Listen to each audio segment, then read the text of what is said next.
5th March 2016 it is. Thank you so much for watching WTV Sports Center. Always a pleasure being your host. My name is Elijah Mwangi. Today we have a great show lined up for you. We are going to tell you of the weekend matches that are lined up for you. I'm talking about the English Premier League, and so Collins Ogutu, my controversial writer and commentator, will be joining me later in this show. But at this particular point, let's have a look at some of the sports stories making the headlines.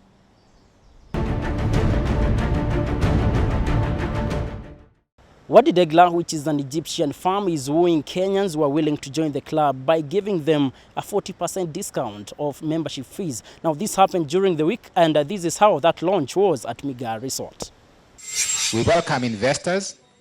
We recognize that WADI DEGLA is investing around 3 billion shillings. This 3 billion shillings is going to give us sports facilities that are unparalleled. But beyond that, they're not going to only give us the sports facilities. They're going to give us the ability to grow sports in the country.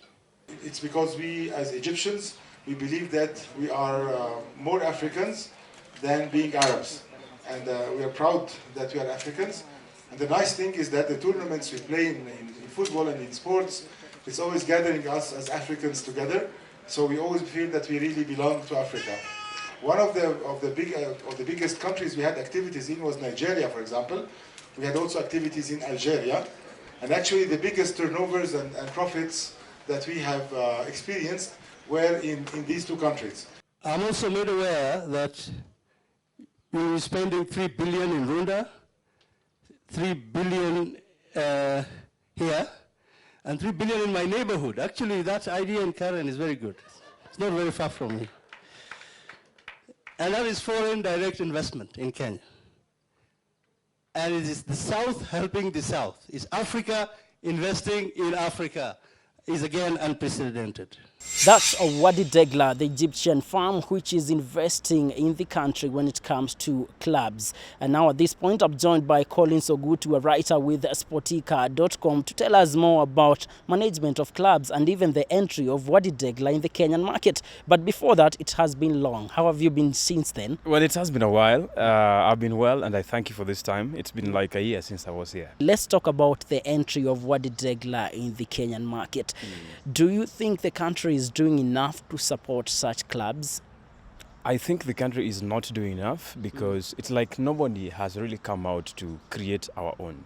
So when the Egyptian WADI DEGLA comes in, I think for me it's a very good program, and I would encourage any interested parties to take advantage of it. What are the expectations that Kenyans should have now that WADI DEGLA just launched their club the other day? Now, what we should expect from Kenyans is that there's a Kenyan somewhere who will wake up one day and say, I must also come with our own WADI DEGLA. So for me, I think it's going to be a competition. For now, it looks an untapped kind of scenario. But then with time, I think Kenyans will wake up to the reality and come up with some other clubs of the same kind. Kenya has been warned to comply with World Anti-Doping Agency rules by early April to avoid the risk of its athletes being banned from the Olympic Games in Rio de Janeiro. Kenya, which won 11 medals at London 2012 and finished top at the medal table at the 2015 World Championships in Beijing, has been granted an extension until 5th April to comply with global regulations after the Kenyan government failed to pass appropriate anti-doping legislation by a deadline earlier this month. WADA had requested Kenya pass legislation and provide adequate funding towards anti-doping by 11th February, but despite receiving verbal assurances that the new anti-doping agency of Kenya was to be established, it has yet to become operational. The issue has been referred to WADA's independent review unit, which will make it a recommendation about Kenya's compliance on 12th May. At this point, I would just like to take your comments concerning that particular story, because WADA is not joking, so to speak. Failure for Kenya to comply with the rules, it will basically be banned from participating in the Olympics. Is that possible to start with? Well, it is possible to ban Kenya by WADA. It is very possible. So what we should do as a country is that we should try as much as we can to comply. I've read a lot of newspapers and news agencies saying, some of them urging Kenya to really work with time. I read the other day from, I think, the Times saying, Kenya is running short of time, and this is the time to comply with the rules that have been set.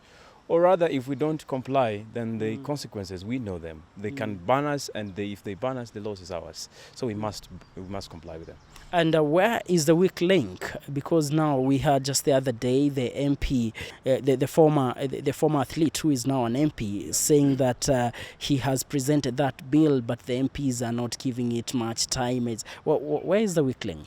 Well, you know, if the bill is in Parliament and we expect the Parliament to implement it as soon as they can, but then we also know the type of members of Parliament we have today in Kenya. Sometimes they look at that and they say this is not very important to us.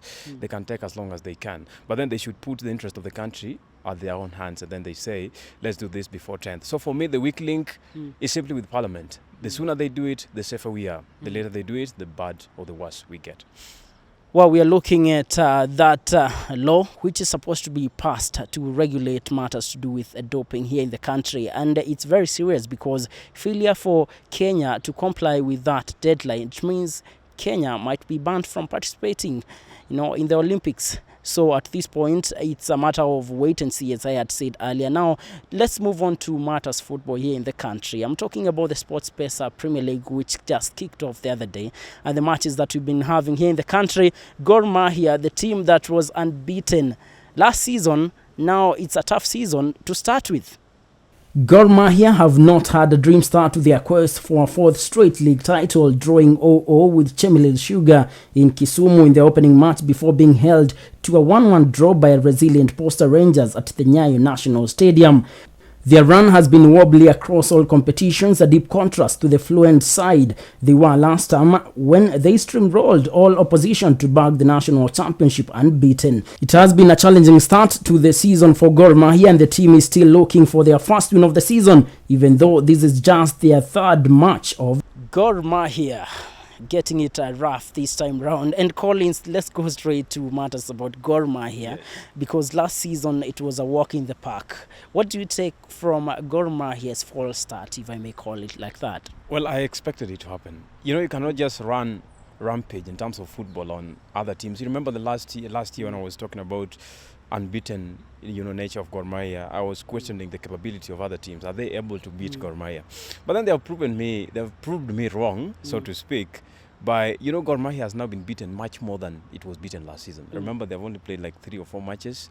So I expected it. It is very competitive. It's a very competitive league. And now that SportPesa has pumped in money, we expect a lot of drama to happen. And I'm not surprised that Gor has been beaten and bundled out of Champions League this time around. So moving forward in terms of the SportPesa Premier League, what you're simply saying is that Gor Mahia will find it rough.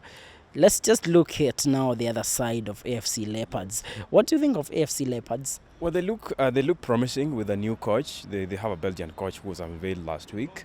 I think AFC Leopards had a lot of financial struggles last season, and thank God SportPesa came in and gave them like 40 million shillings in a season. I think that money is going to help them big time to boost their performance and sign in some good players. I think they're title contenders this season. They're really title contenders. Why are you not talking of Bandari? And in fact, it was the first team to stop Gor from that unbeaten string. Yeah.